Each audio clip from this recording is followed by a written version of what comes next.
Olá, continuamos então com o nosso estudo de conjuntos. Essa é a segunda aula e nela nós falaremos de alguns conjuntos importantes. A teoria de conjuntos ela tem alguns tipos genéricos de conjuntos que podem ser muito importantes na hora de se fazer demonstrações e até de compreender a própria teoria. O primeiro deles seria o conjunto vazio, que é simbolizado dessa maneira aqui, em geral.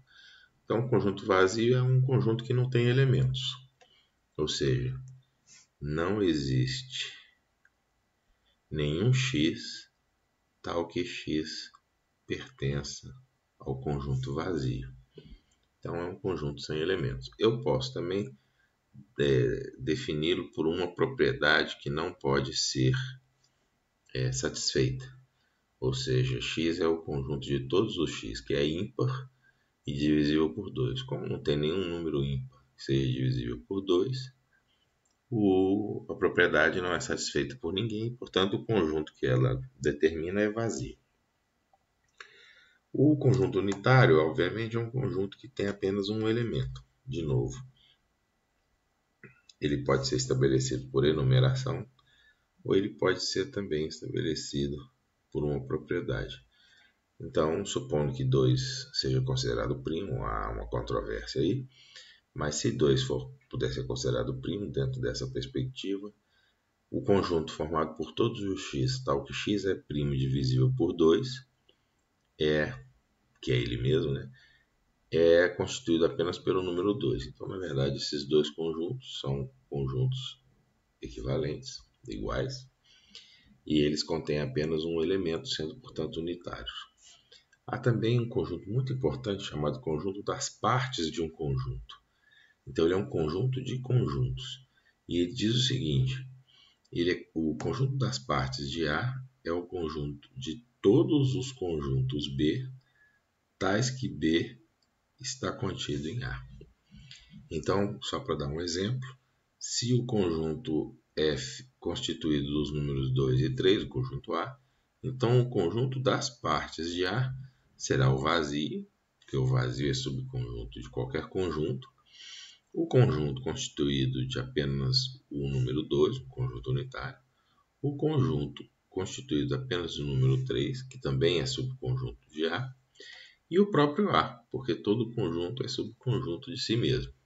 Essa é uma propriedade interessante até para ser demonstrada. Então vejam, este conjunto que aqui está, com 4 elementos, é subconjunto forma o conjunto das partes do conjunto A. Interessante notar que o conjunto A tem 2 elementos e o conjunto das partes tem 4 elementos, que é 2 elevado a 2. Nesse vídeo eu ainda vou mostrar por que isso acontece. Então, o último conjunto mais genérico que nós gostaríamos de apresentar é o conjunto universo, que é simplesmente o conjunto de todos os conjuntos. Então, qualquer que seja A conjunto, A vai estar contido em U. Você pode então criar o conjunto universo dizendo isso. Ou você pode fazer isso também falando diretamente a partir dos elementos, dizendo que é o conjunto que contém todos os elementos. Contém todos os elementos, contém todos os conjuntos que se possa formar a partir deles. Mas agora o que é interessante é entrar numa questão que vai diferenciar um pouco esse curso dos cursos usuais do ensino médio, até porque nós precisamos começar a mudar um pouco a nossa perspectiva com relação à matemática, que é com relação à demonstração. Quer dizer, esse curso vai, em alguns momentos, pedir para que o aluno pense sobre a demonstração daquilo que ele está vendo e não simplesmente decorando. E é interessante desenvolver técnicas de demonstração. Então, nessa videoaula, eu vou apresentar um princípio muito importante chamado princípio de indução finita, que serve para demonstrar qualquer proposição que dependa de um número natural. Vocês vão entender isso daqui a pouco. Então, por exemplo, o princípio de indução finita funciona assim. Você tem uma propriedade que depende de um número natural, P de n. Por exemplo, P de n pode ser a propriedade que diz que o conjunto das partes de um conjunto A tem 2 elevado a n elementos se o A tem n elementos. Pronto, essa é uma propriedade que depende do quê? Do número natural. Então, eu teria que fazer o quê? Para aplicar o princípio de indução finita, eu teria que mostrar que isso é verdade quando n é igual a 1, quando o conjunto for unitário, portanto, o A, né, for unitário. Então, ele teria 2 elementos, que seria o vazio e o próprio A. E, para mostrar a indução, eu tenho que mostrar também que se vale para o caso de um n igual a 1, ou um n qualquer, valerá para o n mais 1. Eu já não estou afirmando que vale para o n, que é isso que eu quero mostrar, qualquer n. Eu estou dizendo que sempre que valer para o 1, valerá para o n mais 1. Então, na verdade, existe um significado que é muito importante. Se eu mostrar essas duas coisas, vai valer, evidentemente, para todo n. Por quê? Porque se vale para 1, como eu mostrei nessa primeira parte aqui, pelo que eu mostrei na segunda parte, vai valer para 2. Mas se valer para 2, pelo que eu mostrei nessa segunda parte aqui, vai valer para 3. E por aí vai. Então, o que acontece é que vai valendo para qualquer número natural. Tá certo? Então, funciona. Existe um significado associado a isso, que é como se fosse uma escadinha para o infinito, né? Cada um aqui tem eu mostro que vale para o 1, aí eu uso esse princípio, essa parte aqui, mostro que vale para o 2, depois mostro que vale para o 3 e por aí vai. Só que eu não preciso mostrar cada um desses. Eu preciso mostrar apenas que se vale para n, vale para n mais 1.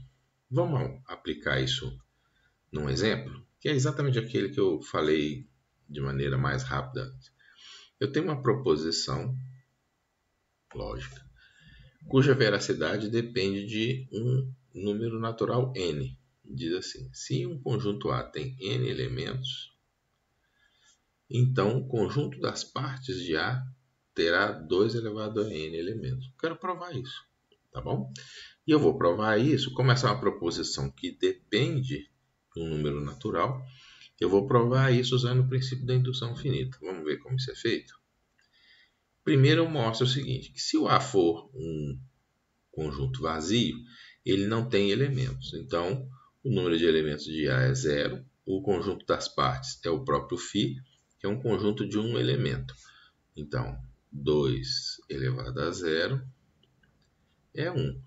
1 é o número de elementos de A, das partes, o conjunto das partes, e 0 é o número de elementos do A. Então, funciona para esse caso. Eu poderia também ter pego um segundo caso em que o A é um conjunto unitário. Se o A é um conjunto unitário, então ele tem um elemento.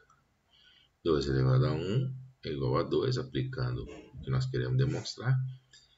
E, de fato, o conjunto das partes de um conjunto unitário tem 2 elementos. Então, isso daqui já está mostrado. É o que a gente chama de base da indução. É essa primeira afirmação que a gente precisa para poder começar a fazer aqueles saltinhos na escada. Eu agora quero o seguinte, eu vou assumir que A tem n elementos, um número n qualquer, natural, e por hipótese eu vou assumir que ele então tem 2 elevado a n elementos. Então eu estou assumindo o que a gente chama de hipótese da indução, ou seja, que vale para o caso do n. Agora, a partir dessa hipótese da indução, eu vou mostrar que ele valerá para n mais 1. Vamos ver? Então, a partir do A, eu construo um conjunto B que tem só mais um elemento do que o A.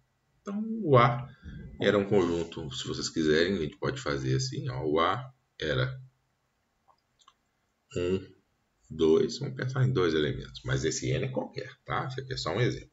Então, o B poderia ser, por exemplo, o conjunto 1, 2, 3.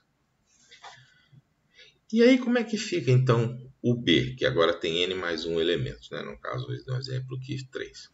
Ora, eu posso criar dentro do B todos os conjuntos que já valiam, os subconjuntos que valiam para A. Então, eu posso criar para o B aqueles que já constituíam os conjuntos, os subconjuntos de A que estão nas partes de A, ou seja, o vazio, o 1, o 2, o 3, e não, antes do 3, o 1 e o 2. Esses eram os que o A já compunha. E quais outros eu posso constituir? Ora, eu posso constituir exatamente a combinação desses aí com o elemento novo, ou seja, eu posso pegar o 3, eu posso pegar agora o 3 com 1, eu posso pegar o 3 com o 2 e eu posso pegar o conjunto todo, 1, 2, 3. Então, para cada elemento de A, o que vai acontecer?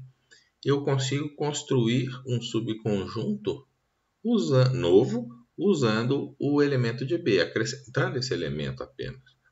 Mas o que significa dizer isso? Significa dizer que eu estou dobrando o número de elementos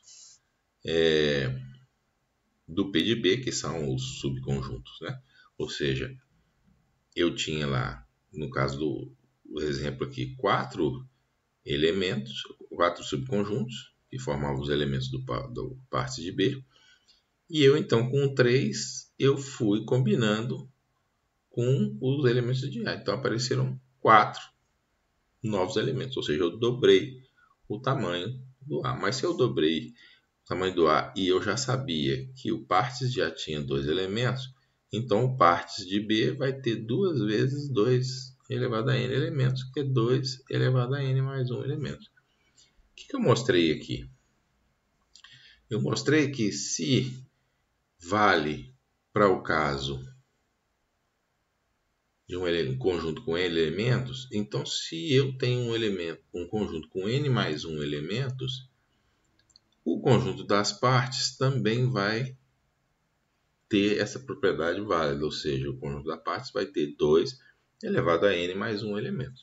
Então o que eu fiz foi mostrar que se vale para um conjunto com n elementos, a propriedade valerá também para um conjunto com n mais 1 elemento.